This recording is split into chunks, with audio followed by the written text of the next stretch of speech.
O que eu vejo muito, assim, quando a gente faz uma pesquisa de mercado, que é crescente a fatia de mercado de produtos, né, que as pessoas classificam como naturais, né? E dentre eles estão os alimentos que não contêm transgênicos. O que eu queria, na verdade, entender com você é se você já leu e realmente há uma comprovação científica que o consumo de transgênicos possa trazer algum malefício, tanto para a saúde de cães e gatos como a nossa, né? Porque eu acho que os transgênicos, eles estão tanto na nossa vida, na nossa rotina, que a pessoa não tem essa preocupação de não fornecer transgênico para o animal, mas às vezes ela mesma está consumindo e não se toca que está consumindo, né?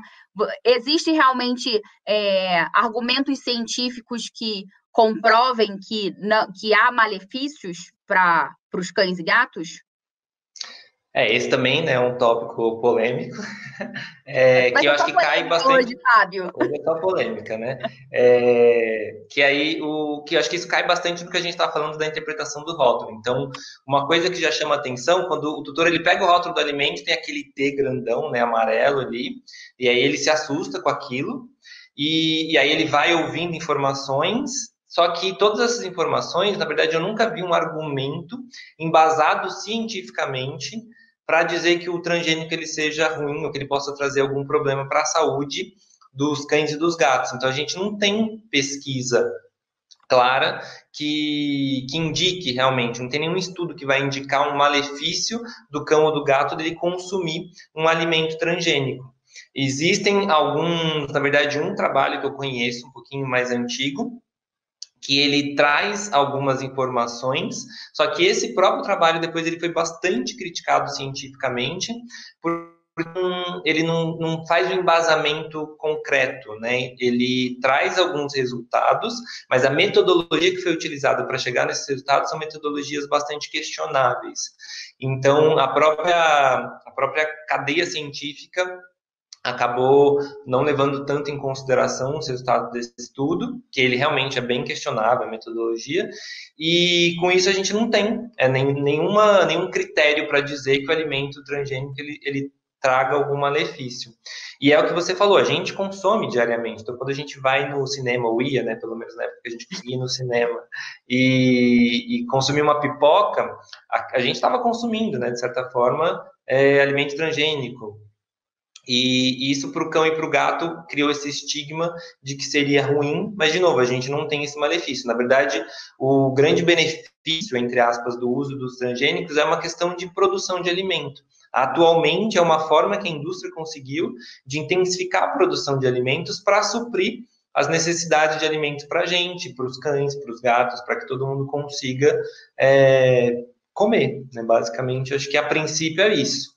Não tem essa evidência forte que a gente consiga criticar ou estigmatizar tanto.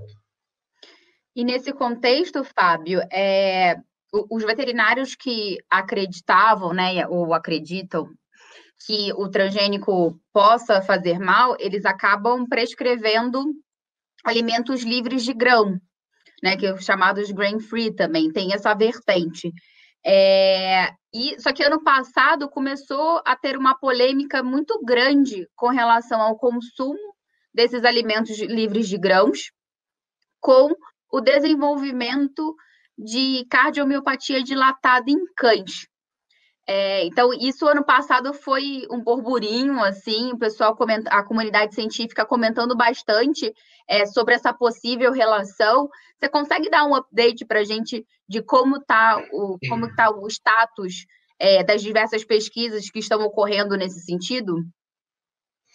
Eu acho que tem alguns pontos que são interessantes da gente destacar aí, né? Normalmente, esses alimentos grain-free, o que eles fazem? Eles fazem uma substituição dos grãos, né? Então, tira o milho, tira o arroz e acaba usando outros ingredientes para fazer uma substituição de amido. Então, às vezes, ele tira o milho e coloca lentilha, ervilha, batata, coloca outros ingredientes.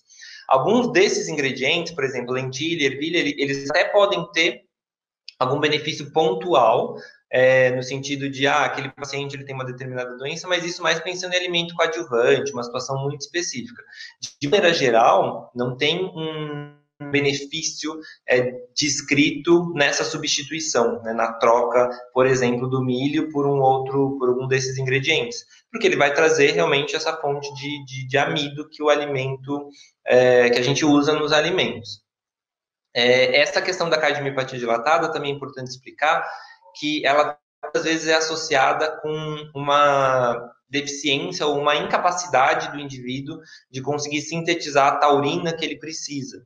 Então, se correlacionou muito esses estudos, eles tentaram fazer essa associação entre a ocorrência dessa maior quantidade, né, de cardiomiopatia dilatada em cães, que não é uma raça, não é uma espécie que está tão predisposta, digamos assim, à cardiomiopatia dilatada por origem nutricional, como o gato, né? No gato isso já é diferente. E as possibilidades é principalmente essa questão do metabolismo de alguns aminoácidos, em principal a taurina. Esses estudos eles não conseguiram chegar realmente no porquê, né, dessa relação direta entre o consumo desses alimentos e a ocorrência da doença, mas o que os pesquisadores eles acabam questionando é se esses alimentos, eles entrariam num rol de gourmetização. Então, os pesquisadores eles acabam questionando se essa gourmetização dos alimentos poderia trazer algum risco para a saúde dos cães e gatos, né? Então, essa gourmetização da alimentação dos pets poderia trazer esse risco à saúde.